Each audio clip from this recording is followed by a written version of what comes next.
All right, hello and welcome to the Southbound Sports Show. I'm your host, Richie Leahy, here with my co-hosts, Matty B and Rick David. Before we get started here, I will say, in the middle of the heat wave down here in North Carolina, my studio doesn't have the best AC flow right now, so my computer's been heated up. If you're watching the video, you can see I'm sweating pretty bad. So hopefully it's not going to stress my computer too much. But if we do cut out or whatever, you'll be able to find the rest of the show posted after, because I'll be able to keep it going. But hopefully the live stream's good, and we'll go from there. Kick it off with the mailbag here. Rick, I gave you a little heads up. You got torn up pretty bad over the Reggie Bush thing you used at the end of the show. I had a couple people comment to me, and actually one in person over the weekend, say that the Reggie Bush case was already solved whenever you brought it up on the show. I think it was solved earlier that day. But I will defend you. When we do the show, we normally come up with topics during the day or Monday night, and then research them a little bit more and bring them in. So it's kind of tough whenever they decide things an hour or two before. So the show, we're basically bringing in wrap-up for the week, because even the podcast, if you watch live, if something breaks, the podcast doesn't air sometimes until Wednesday in the afternoon until we get that up. But I will say most of the comments, Rick, were pertaining to that. So anything you have to say? I was actually, as many of you who will watch this will see, I'm actually always reading my cell phone nonstop. So even when I'm talking, I'm actually reading my cell phone. I'm one of those people who can't stop multitasking. So I was actually reading an article halfway through the show, which actually was written about an hour before, probably about 8 p.m. We usually do the show at 9. Was written then. During our show is actually when the case came out, was everything, all the news and everything, all the hype saying, yeah, it's already been solved. He got the money and everything. I mean, people still love Reggie Bush. I don't, but whatever. But if that's what we're going to have now, is players suing, fields and everything. There are so many people who could sue, the Pirates organization in Three Rivers, because that tore up so many knees through the years and other things. So, it does open a bag. The article I read was correct. It was just an old article. So, but kudos to Reggie Bush. You need the money, I guess.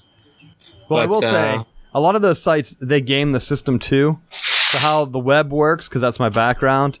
If you have an old article that got you a lot of clicks, if you update that article, it'll do better in the search results rankings for like Google, or I guess if you use Bing. I'm sorry to hear that, but if you do that, it will bump you up more so than if you wrote an entirely new piece saying that he did get the money. So that might have been why the information came across. They just threw an arbitrary date on it, and then they said update, because I see that happening a lot in the sports world. They'll be the first to break the news, but they won't actually have any news in it. One of the examples I saw, I pointed out to you guys, one of the commits for college football, they do a thing called Crystal Balls for 24/7 Sports, and they wrote this big article, and I forget who the guy was, but I think he ended up going to NC State. But right before that day, before he announced, they wrote their article saying that he was a lock for South Carolina. I think, based on the graphic I sent you, Matt, it looked like it was 100%. They gave him chance of going to South Carolina. And yes, as soon as he picked NC State, they just reversed it and updated their article. But at the bottom, it had like an update link where you could see the graph of where everyone had picked South Carolina.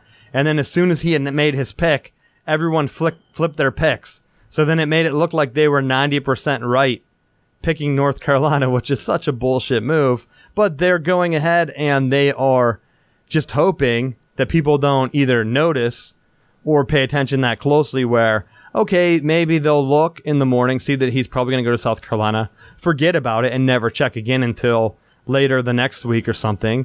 Or they just never look at it again, see that the kid made that was going to make his decision. They didn't see the pre-article they posted earlier in the day. Then they just come and say, oh, well, they had 90-something% people pick NC State. They must have did the right thing there. So It sucks if you're a sports fan because it helps the sites and things like that for crappy journalism. It rewards them for just throwing anything out there to be the first one. You'll appear high on the list and then just to update it later. So, but I think when you look at that graphic, though, it looks ridiculous because the whole time you have these two bars that are just streaming straight across showing high for South Carolina, low for NC State, and then as the graphic continues as he commits, and then all of a sudden it just flip-flops around. Like, you can see exactly what happened. It was just as they were projected. I think it's also just showing kind of over the course of time how that was going to flip-flop. And they thought the guesses were there, and as soon as he flipped to State, they wanted to make sure that it was shown correctly. Yeah, and they definitely did the switch. And I don't know if they use the post picks, but at the end of the year, they'll show how accurate they are on signing day. So now, do those wrong guesses for South Carolina count? I would imagine not. It would hurt their credibility. So I'll put it out there. I think I still have the screenshot. But going back to the Reggie Bush thing, I will say that, and of course this is going to be me getting torn apart, but they awarded him, I think, $12 million or something like that, $9 million. Whatever his remaining contract was going to be for those years. And I will say, I agree with him because I've played at some shitty stadiums back in high school where they had a track around the football field, and sometimes the track would be getting resurfaced. So it's hard as hell, like a hard clay surface. Maybe it rains, it's a little bit wet, it's slick. There's no excuse for them to have in an NFL stadium a pavement or a paved walkway around the whole stadium. If a guy runs out of bounds, he can't stop. I mean, even you joke about it going to like a Forrest Gump where he runs into the tunnel. Sometimes if you're running to make a play, you can't stop. Let's say we all know there's going to be cameramen in the end zone. So let's say he runs for a touchdown or someone catches the ball. They have to jump over the cameramen. Where are they going to stop? They're going to stop on that pavement. If you've ever run on pavement in cleats, that's as bad as going ice skating. So I understand why he fell, why he got hurt. I think it's appalling that the Rams would not even think like, okay, maybe we should throw down some type of turf, artificial carpet. I mean, I'm sure they did when they ran out of the tunnel. It would have to be hard, and a lot of times they throw down rubber mats or whatever. But I agree. I agree with the judge. He should have got his money. Now, was he worth that much? That's debatable. I mean, the contract was already signed or whatever. Can't really cut it on an injury. So I'm glad he got the money because in the NFL, you're paying so how much money?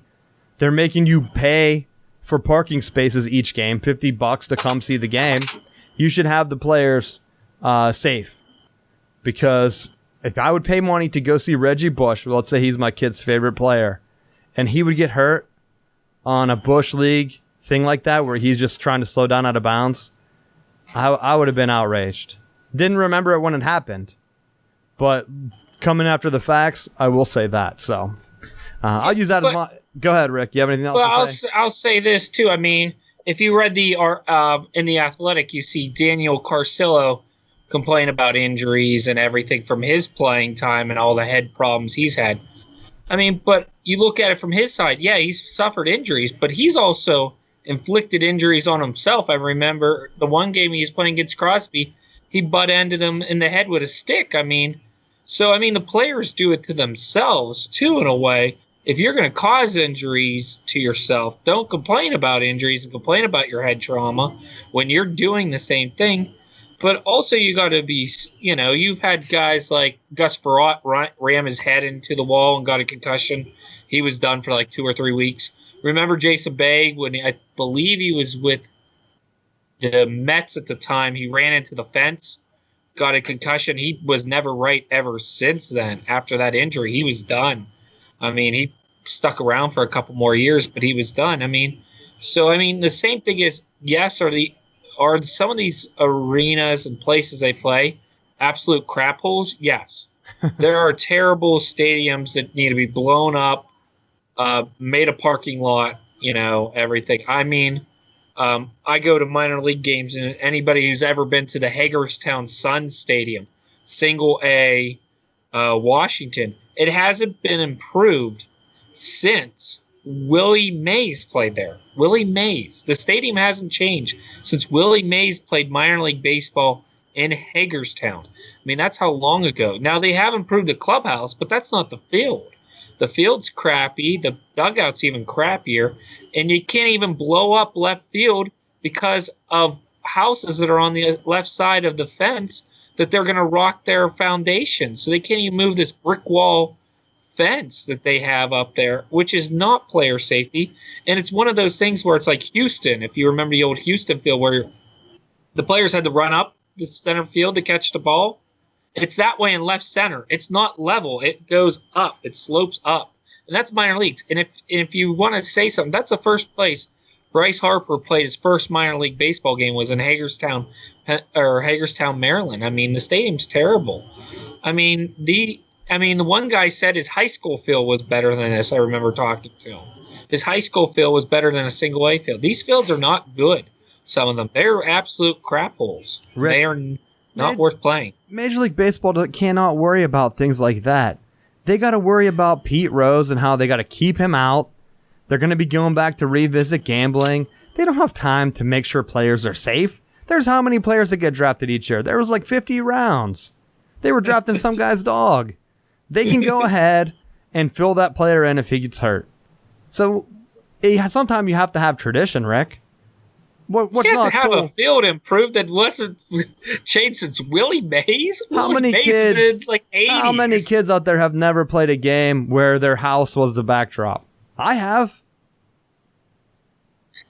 So it's natural. You can have a brick wall. How many people play stickball? Matt, you know. Sometimes the house is the third base. Minors. Sometimes it's not. Sometimes it's like a septic thing. That's like a third base line. You play inside there, so. Furthermore, how many people are realistically running into the fence per week? Few. Most people are just playing it off the wall. There's not many people hustling anymore. We talk about it all the time. And this goes back to the other point. Why are we trying to overregulate it? Let it go. Yeah, so if you're worried about player safety, throw an extra pad over it. If you're worried that they're going to collide with a brick wall, throw a pad over it. But, I mean, if you start saying, well, don't run into the wall, well, now you're taking away another aspect of the game. You're going to try to regulate something that you can't truly regulate. Let it go. I think it's something they should do. I think the home team should be able to erect walls and statues or whatever they want to make it cool and make it interesting.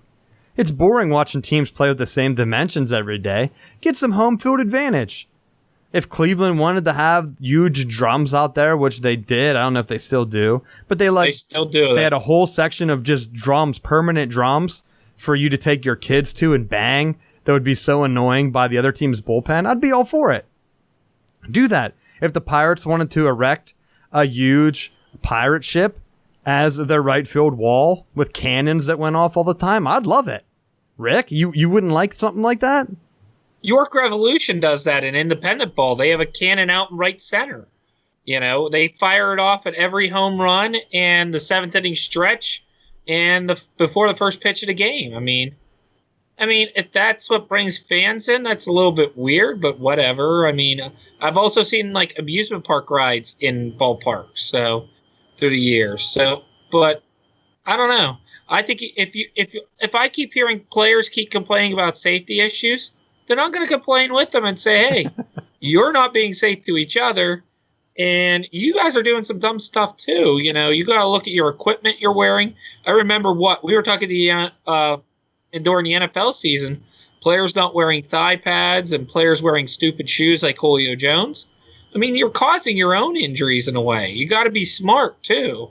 You got to take care of your own body. Yes, that means eating properly, exercising properly, but it also means you're wearing the right equipment so you don't get injured and we don't see you for a while. I mean, that's why you're seeing in Major League Baseball, you're seeing more of that face guard that'll go across your face after what Stanton happened. A lot of guys are doing that now just because they're afraid of getting hurt. I'm still bitter about that. That ruined my fantasy season that year. And I will say also, I think the face guard looks dumb, so it's not cool, and they shouldn't wear it for that reason. And going back to your point about amusement park, Rick, you must be thinking of Lakemont and the Pirates minor league affiliate Altoona Curve, and there is a clear separation of park and field. No, you go to. I'll even mention York Revolution again. Oh my God, I think they have a merry-go-round. They have a merry-go-round, and I'm trying to think what else. There's like this little play area and everything, and there's like a jungle gym and stuff like that. There's all this type of crazy crap. Were there any fans? They don't actually have to watch a baseball game. Yeah, were there any fans in here? It didn't sound like it. What are there fans there? They probably get around 2,000 to 3,000 a game. Maybe 4 on a good day. Well, in Lancaster, the same. Oh yeah, Lancaster, and also Lancaster, just down the road 30 minutes. They have a merry-go-round. They have a brick climbing wall too. It's like, okay, have fun. Half of Lancaster doesn't even the believe obesity epidemic. Rick. Half of Lancaster doesn't even believe in electricity, so they have to have one thing to go to. They just might as well just make it all in one, inclusive park / amusement / fair / whatever. Lancaster has electricity for most parts. You're playing on stereotypical. And they're not even like the highest amount of Amish people in the United States. It's actually some city in Ohio. But, yeah, you know, so I will still say this. It's another thing to bring people to the ballpark, but it's absolutely stupid. So if that's what brings people to the ballpark, it's like firework days. It's like people come out of the woodwork to watch firework days. And I'm always fascinated. Why come on a firework day compared to a regular day? So I'm always confused by that. Fireworks. You don't have to be confused. Rick, I think you're taking a direct shot at me and Matt with that. Me and Matt used to go every 4th of July for firework day. Matt, did we not? We did. We went for fireworks, our whole family. So you're taking a shot at us.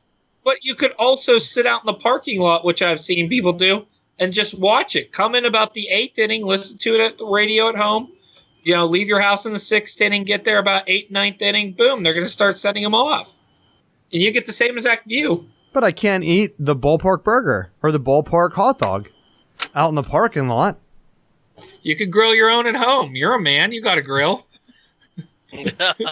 True, I do love grilling. But some things are just classier, Rick, to just get the full experience. And it's only a matter of time for one of these amusement ballparks that you're describing for one fan to get hit with the ball and the whole thing to get shut down. It's only a matter of time. They just need one steroid-infused man to hit a home run that far that could put someone in danger. What are your thoughts on that? It'll be like a 550 shot, which I'll be impressed if they could hit it. So, and they test for steroids too. So, even though they pretty much tell the players, we're testing you this week, get clean real quick. Yeah, they still do. I'm going to be talking about that later on. You guys want to go? Let's go high tempo. We're staying on that for a while. Matt, you got anything for high tempo this week? Yeah, update from Blacksburg. Josh Jackson, a quarterback that was supposedly kicked off the team for academic violations, he's back. So Justin Fuente has his quarterback back, which is going to be good news for Labor Day weekend, that we should hopefully have a competitive game. I hate when you see teams lose players like that and it ends up affecting the course of the game, because then there's nothing to really gauge what your team is going to be like, especially for opening day weekend. I like that they're going to have their man, and win or lose, it'll be with their best, as opposed to having to play with their second string, this guy and that guy, and just fielding a more competitive game. I like it. I will say that's another thing to make the point I was making earlier with the reporting. The first report came out, they even asked his dad, and they said that he had to go to an academic hearing. And the immediate first reports, people started writing that he was off the team, which it was nothing to do with that. It had nothing to do with football. If you're not academically eligible, you're automatically off the team. He did nothing wrong football-wise. So they're not going to kick him off preemptively. No matter what the NCAA says their mission is with academics and athletics, if the academic side says that you're eligible, there's no way the football team is going to take it away for an academic reason. Look what happened to UNC. They did everything possible to keep those guys eligible. So all he had to do was go to the hearing, and they were hoping that it would take place soon. It took a lot longer than what I think he thought, because I believe his dad said They were hoping to get it resolved within 3 days. It's been like a week since we talked about that. So I'm glad it's resolved. I would have hated to seen that drag all summer long because he probably had to get input from professors, and sometimes in the summer they're hard to come by. Summer's off, they're traveling, whatever. So I'm glad to see that resolved, and that's one case where I would like to see, instead of just reporters parroting what they saw, even after his dad clearly came out and stated what it was, it makes me think, like, do they not even know how college athletics work? Because there's a clear separation. He was never in doubt to be kicked off the team. It was a school decision whether he was eligible academically or not. And you can still be ineligible and forced to sit the semester out, kind of like a red shirt. And if he was redshirted already, all it does is take away a year of eligibility. Like, you're not automatically kicked from the university in that regard. So, but going around, when you said about people that were out, Wisconsin actually, kicking on the Big Ten here before I let you go, Rick, Wisconsin lost its 2 starting defensive ends, both. One to an Achilles injury, he's out for the year. The other one I heard was a knee injury, and it's possible that he's able to come back. But what a kick in the nuts. Whenever you're considered the team to compete in the West, they've won it the past couple years, they've played the East champion close, but if you're going to beat an Ohio State, a Penn State, a Michigan State, a Michigan, you're gonna have to have a full roster, because the talent that they bring in recruiting wise, they rely a lot on development. So if you have a starter that's a senior, junior, and you lose those guys, man, does it hurt whenever you don't bring them the stars. So I agree with you, Matt. It sucks to see them, especially like 2 freak accidents like that. You lose both starters at the same position, which means you're really going to be hurting for depth. But Rick, what do you got for high tempo this week? Adam Vinatieri, 45 years old, not playing to retire anytime soon. So looks like he'll be playing maybe for another year or two. So, but 23 years will be this year, 23 years in the NFL. So not playing to retire at 45. So he's a Hall of Famer just eventually. So he has to just wait his time. So, but kudos to him still wanting to play at 45 years old and getting up every day and do mini camps, do practices, and, take the plane flights and all that junk. Speaking of that, did you remember when Tom Brady said he was going to play to 45? There's some rumors coming out this year that training camp's not going so well for him, and this might be his last year. I feel like he's entering Ben Roethlisberger territory now, where before everything was so good that he could just be like, I'm going to play a few more years. But if it's starting to wear on him, which I would imagine it would have, I'm surprised he didn't last this long, that maybe that's a scary thing that you hinted out a few weeks ago that was going to come from their camp. But what are you going to say, Rick? You have something to add? I mean, all of his. But if you look at Tom Brady, he has to depend so much on a running game, a passing game, offensive, line. He has more pieces to depend on, and he doesn't have as many good ones. Really, if you're the kicker, you do the kickoffs, which is realistically you. It's all on you when you do kickoffs. And then when you do field goals, it's really you, the snapper, and the holder. It's really 3 of you on that. So, I mean, kicking's a little bit different. And the nice part is he kicks in a dome. 9 games a year? Because you have all the 8 games in Indianapolis, and you have to go to Houston. So 9 of his games are in a dome. So, I mean, he lucks out a lot. So it's nice that way for him. Yeah, I mean, kicking's one of the positions where as long as your leg is healthy, you're going to be able to play as long as possible. You have a little bit lesser risk of injury than other positions. The only thing that would really go first would be your power. And I know some teams even, probably not so much in the NFL, but other leagues like college and stuff, sometimes they do keep an extra kicker around just for accuracy. And especially when you have the 33 yard or whatever they ended up being extra points. Because at some point, you're going to have some accuracy there to make sure that you get those points or not. Moving on to the Steel City update. NHL draft is going to be happening. Is it this week? I think it's this week, right? So we'll have that for the Penguins coming up. Not really sure what they're going to do. in their roster stuff. Rick, you have any insight on what you think the Penguins are going to do? I wouldn't be surprised if Phil Kessel's traded at this deadline. They've already said that they're going to keep him, though. Now, but Phil Kessel said he's willing to go today. So, I mean, I could see that because you've seen them through the years. They have made the trades at the draft. I mean, Jordan Stahl was traded at the draft, and he was at his own wedding, and they had to go, "Hey, buddy, you got traded." So I mean, it wouldn't surprise me if Phil Kessel goes. Big contract, try to unload some money, and I'm going to throw a team out there that he would go to, and they would like him. Arizona. They're rebuilding again this year. They could use a big star. They need to sell tickets because nobody's going to the games. Not unless the Kings or Vegas, Winnipeg, or Vancouver plays, or Detroit in Chicago. Nobody goes to those games out there. So they could use a big star. And remember, Rick Tocchet's still their head coach, so the old Penguin coach. So, and that's when they got the most out of Kessel, was when Tocchet was the assistant coach. So, I mean, wouldn't surprise me there. And they also, the other thing is, they lost out. They wanted Max Domi in a trade from Arizona.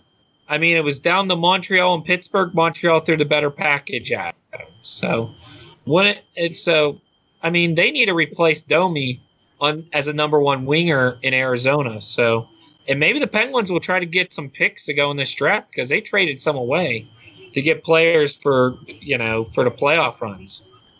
Well, we do know that Arizona does take a lot of Pittsburgh refugees going across the NFL and wherever else. So it would make sense that that's where he would end up. And to be honest, I wouldn't care either way if he went.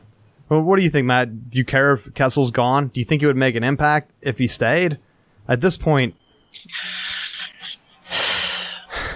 I think it would depend on what they get back in a trade. If they get younger, if they get some more, if they get productivity out of what they're getting in return. Kessel is a big part of this team right now. You've already had some pieces taken away, so I think if you get rid of another piece to the core of this championship team, then you better be getting something of value in return. And I think they've gambled with some of the players that they've dealt with over the last season and a half, and they really haven't gotten much return. They traded Reeves away, didn't really get a whole lot out. They've been talking about Kessel on the block, saying they're not going to, but I think they could afford to move him. But I would hope that they would get something quality in return because what you're getting with Kessel at this point. Yeah, I agree. And to your point, I would like to see them get younger because you already have Murray. Whenever you have one of the best players in the world, if not the best, some people would debate on that. I mean, you got to build youth because at some point age is going to kick in, and then you can always backfill with veterans either at the trade deadline or whatever. So do your moves. I would like to see them get some draft picks. Try to stay young. They've had a good influx of that with Murray and some of the other moves they've made. Just keep going that direction. Because then the younger guys can skate more minutes and keep Crosby around for a long time. Even if you keep Malkin too, those two are way above and beyond whatever veteran leadership you can get elsewhere. So at this point, that's the direction I would like to see them go. Steelers, basically, they're just in camp, but just a lot of random stuff that's ever going out, so not too much really news. They're probably in submarine mode from what I've seen, so we'll be getting some more out of them in the coming weeks. I think things really open up in July. Going to baseball with the Pirates, man. 500 right now. I don't know if they're playing tonight. I didn't have the schedule. They're playing tonight. It's 3-1 in the bottom of the 7th. But I was thinking of this, Rick. The other day, I forget what date it was. It was like June 20-something. They only had 10,000 people at the ballpark. 10,000. And I was just joking around earlier about York, and you said they averaged 2,000, 3,000 a game. Yeah, for a random minor league game, that shows you that Pittsburgh, the fans are done. I called it at the beginning of the year. They're going to be done. And the ownership has already come out and said, We're not looking to move players, which we hear every year, and then someone ultimately gets moved. So they're looking at adding players. But right now, you're sitting at 500, so you're not totally out of it. But you're going to have to make some drastic moves, number one, to get fans back in the seats, or it's over. Like at this point, you have to make a splash trade or something, I believe, this year. If you wait till the offseason, that makes it a little bit tougher because then you can get into a bidding war with, the Yankees, Boston, whoever. And that's never good for the Pirates. Their best, they've been traded for picks for how many years in a row now? They got to make a move. I look at it, I was looking around the league. Detroit, friends of the show, they're right there in a similar position. And they're like year one into their rebuild where they just got rid of Verlander and cut Rosserbait. And they're right there in the same exact spot as the Pirates, who are year 3 or 4 of their rebuild after the playoffs? So it's not looking like it's working. And another team that started the rebuild around the same time as the Pirates, the Atlanta Braves, who are currently in first in the NL East, a good 3.5 games up, built around youth, the same thing Pittsburgh has been preaching for how long now? So at some point, you're either going to have to invest in a better minor league system, like Atlanta did. And I'm not saying Atlanta's going to stay there, but I'm just looking for comparable teams that went from where the Pirates were. I think the Braves' last playoff appearance was around the same time the Pirates was. Pirates were in a better position at that playoff. I think the Braves won or lost in the play-in game, and then maybe a year or two later, the Pirates went a little bit further than that. But you're looking at the same similar time frame for a rebuild, and this is what we're stuck with. It's like you're just running in quicksand. And the only reason I brought it in and talked so long about this in the Pirates were I saw a lot of people on social media just giving their feedback directly to the Pirates now. Like it's just going. Their account is bombarded with either two extremes. I see it, we're sorry that the fans aren't supporting your team. Which is crazy because that means there's one subset of fan out there for the Pirates. It's not just one guy. There's multiple accounts that apologize to the official Pirates social media accounts for some reason. They feel the need to let them know that no one's in the stands. And they apologize they're not getting the support they need to win. Which is ridiculous. Because that means if they're listening to that echo chamber, they're going to think that the fans think that they're doing a good job. Which they're not. And then the other side of it is crazy. Like the other extreme. We're going to lose the Pirates. Everything's going down. We're used to winners. There's no use. They're gone. They think they're going to relocate because of the attendance drop. When realistically, I don't think Major League Baseball gives up the market. You just can't give up Pittsburgh at this point. How storied it is. How successful the Steelers and the Penguins have been. But you got to get some semblance of a winning team. And for so long, I think the owners just were content with Pittsburgh being a sort of pseudo minor league club. So I don't know. Rick, what are your thoughts on any of this? A couple of different thoughts. You still got to be able to team to the draft. Pirates have gotten half-decent prospects, but nothing. They've missed on too many guys. Tony Sanchez was a miss. Ben Bensko and Bobby Bradley, Matt Peterson, who they got in a trade, who was a first-round pick. All were busts. None of those guys really ever did anything. And the thing is, right now, you look at a team like Detroit, they have a couple big contracts that they got to figure out. Cabrera's done for the year, but he's not the player he was. He's a shell of what he was. Victor Martinez is a DH. You paid him when he first came here to be a catcher and DH. So, but the thing is, Detroit hit on a lot of their prospects right now. And I will say this. I looked at their standings. They're 36 and 37, better than I thought. But you look at their Double-A team in Erie, a lot of their first-round draft picks and their top stars, their pitchers are there. Spencer Turnbull, Bo Burrows, Alex Fado just got promoted there. Their 3 of your first-round draft picks are all there at the same time. Within a year or two, they're going to be in the majors making a run. So you see how teams are doing it. The nice thing is with a team like Detroit is Kansas City fell apart. They traded a lot of their prospects for that 3-year window, killed themselves big time, and now they just sold Kelvin Herrera, trying to build their minor leagues back up because they got nothing. I remember Baseball America at the beginning of the year said this team has the worst minor league system. So, I mean, that's helping out Detroit. White Sox haven't been able to figure out. They tried doing the Astros thing. It hasn't worked out so far for them. And, I mean, they got a lot of bad teams in their division. Now, you go over to the NL Central where the Pirates are.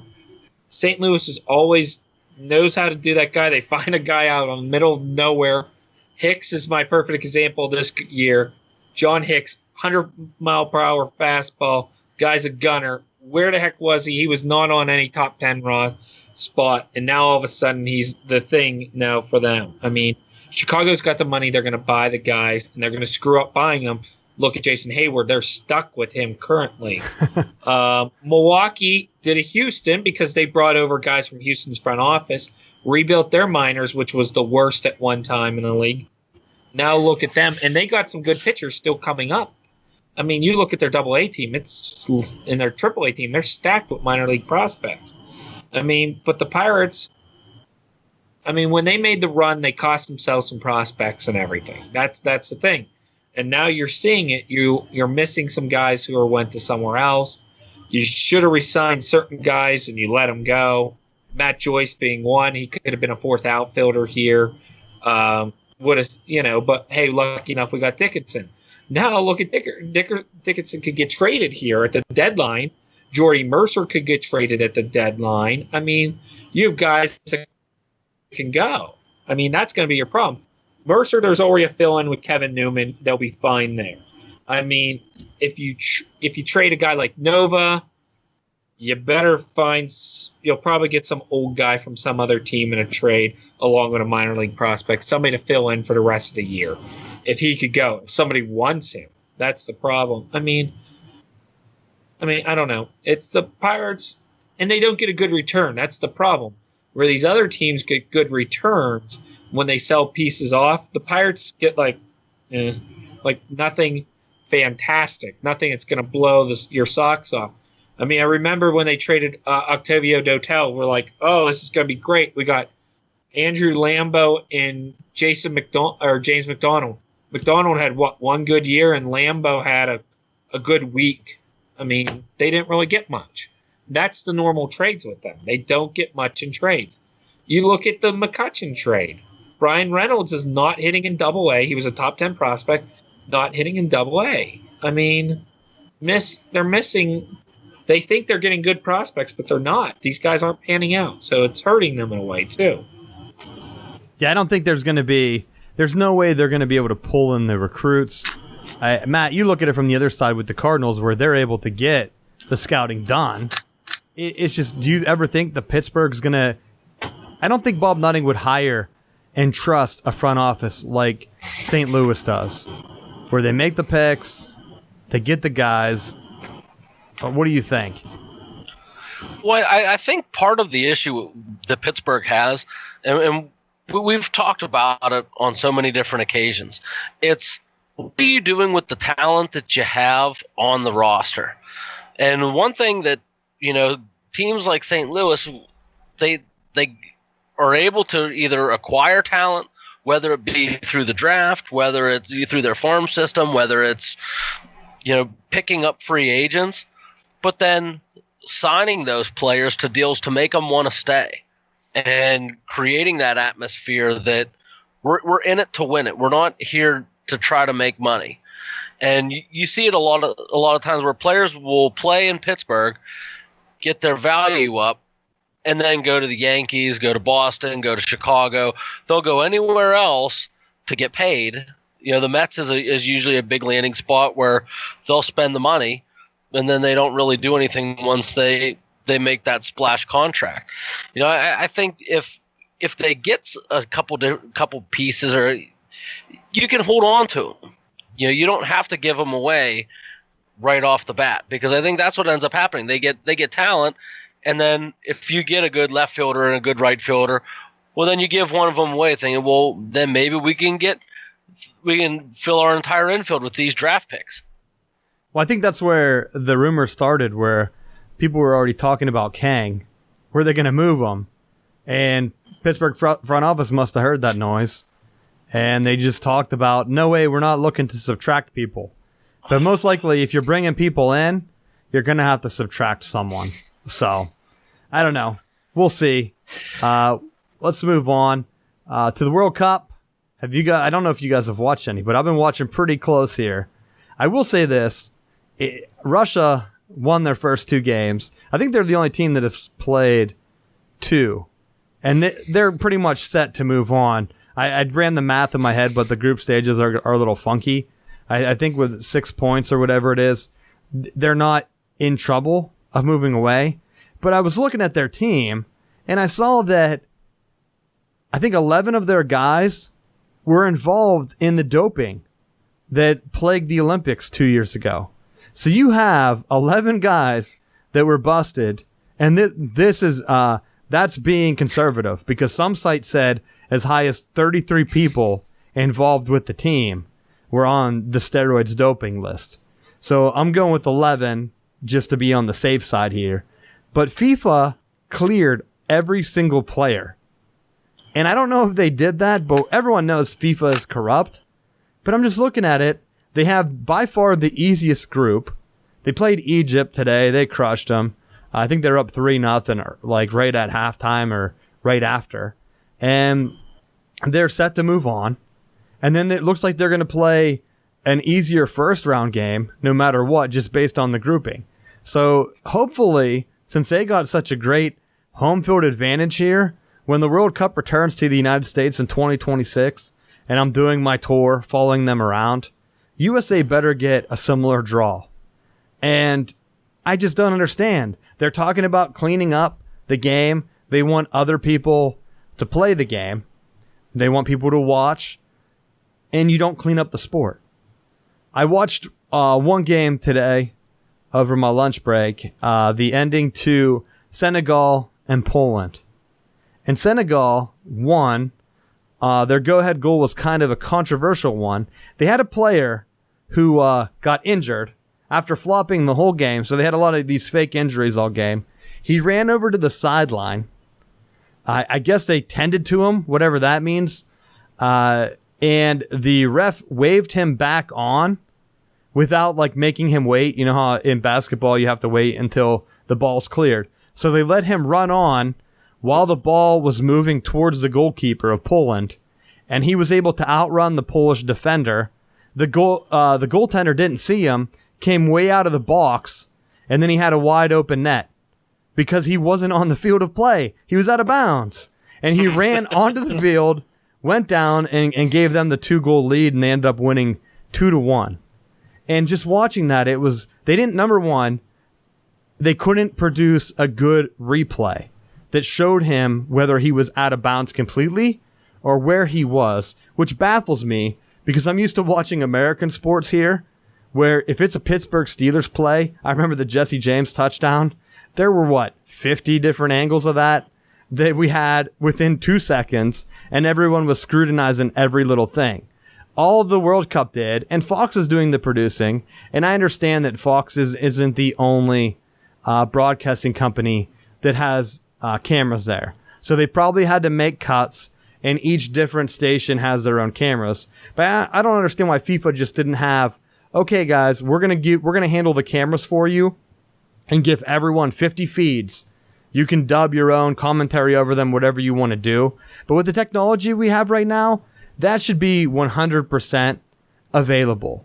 There should be someone that has a view of that, and maybe some of these other stations have it. I haven't seen it. I've looked at a couple different ones. I looked at the Russian broadcast.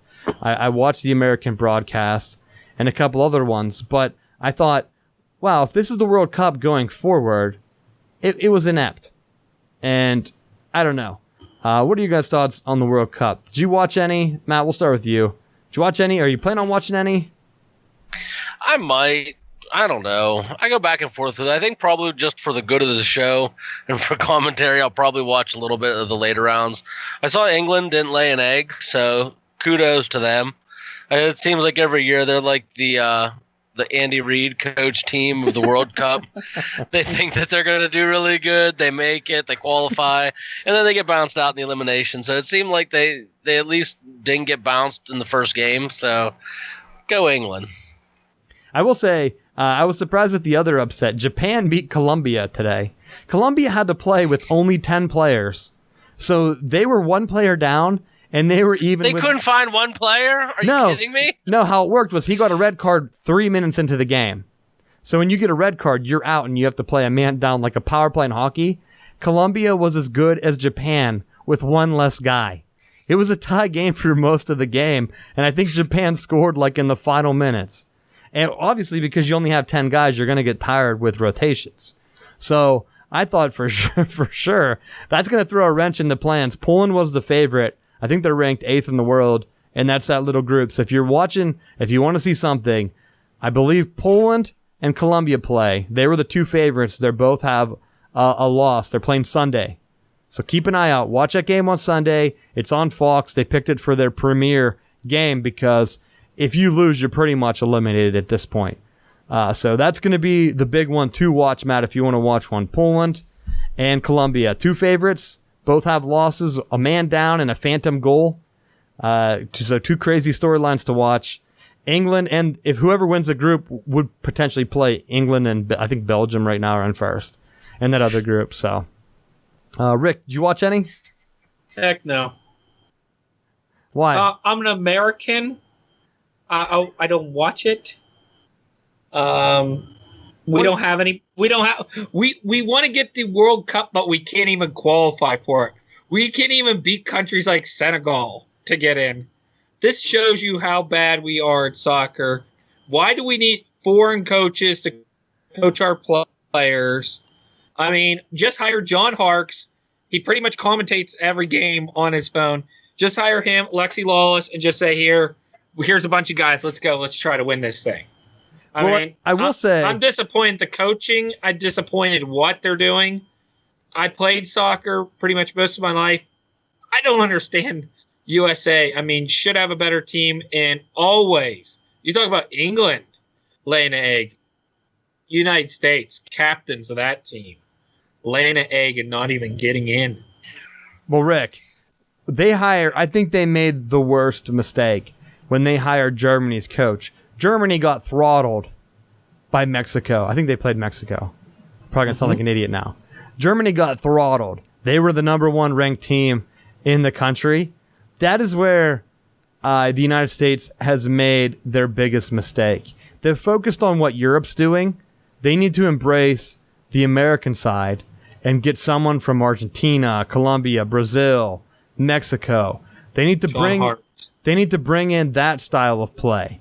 Because that style of play seems to mesh better in the World Cup. When you're playing that conservative style, like Germany has, I understand they won the last World Cup. I understand that. So you overreact, you hire one of their guys, you think that style is going to get us in and competitive because we can do that. And what happens? We don't even qualify. I would like to see us focus on our strengths. We have the athletes. I know some of them play other sports, but if we have enough to win gold medals in a ton of sports in the Olympics, you can't tell me that we can't find 11 dudes that are as athletic or fast or strong or whatever, as accurate with the ball as what other countries can do with a fraction of the people. Come on, get real. So that's my thing. You have 2 World Cups to get this ready. The next one's in where? Qatar. So I probably won't be traveling to that one, although there's rumors they might move it to England. I don't know if that's been decided. But get us in there. It would be awesome if we made a statement in England if they did move it and the United States got in and made a run. But watching it just depressed me because it is exciting to see all the other countries. I do like it. It's unique. It's different than the Olympics. I'm not interested in ever going to an Olympics. I would never travel and go see the Olympic Games. Not interesting to me. But World Cup, I 100% want to go to because you're seeing each team in a vacuum, and no matter what group you're in, you're going to be exposed to a couple different cultures while you're there. I think it's a unique experience. So definitely watch it. We're going to be keeping an eye on it here. We're going to start doing some final thoughts here, beginning to wrap up the show. First one I wanted to get on, I'll hit on mine first. The gambling, we reported on this a couple weeks ago. Gambling is now legal in, I believe, 3 states. Nevada, where it's always been, Delaware, and New Jersey. Some politicians are trying to reel it back in.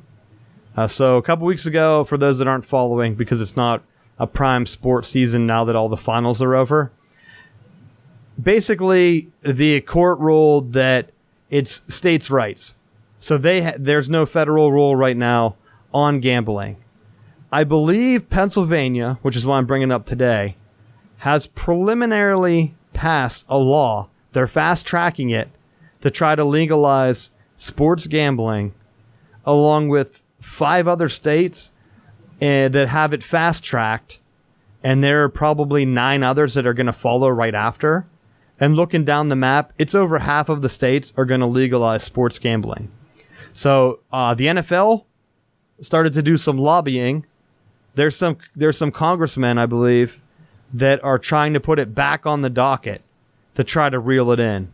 So I wanted to get your guys' thoughts on that. Matt, what do you think? Do you think it's going to be able, or is the cat's out of the bag? Because I think it's pretty much cat's out of the bag. Once they have it out, they're having a hard enough time with the recent issues with immigration going on that they're not going to have time to really discuss that the way that it needs to be done. So I think it's just going to get tabled because of other issues. Well, I'll say this too. The NFL, can you do anything more to hurt your brand? I mean, you sat it out the first time, didn't really say much the whole time. You must have been confident, like that these guys. Hey, it's Richie Leahy here. I just wanted to say that the audio got cut off, at least in the initial versions that I've been able to pull. I think we had some comments come into me that the Facebook stream, there was no audio the last 10 minutes.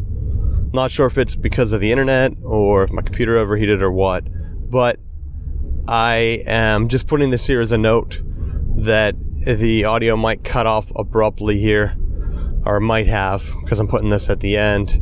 Rick talked about the Manny Machado, potential locations for him to be traded, and who's in talks with him to wrap up the show.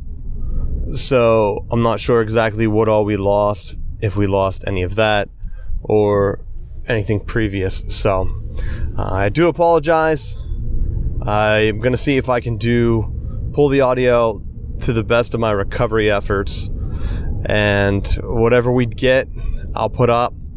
This will probably be an addendum on the end of the video with no actual video, just the black screen and this extra audio. So thanks for listening, and we'll see you guys next week. Follow us on S-Bound Sports on Twitter for Twitter, and follow us as Southbound Sports on Facebook and Instagram. We're going to be putting a ton more stuff up. We're going to be putting a ton more stuff up as we get ready for the start of football season. So thanks again, and we'll see you next week.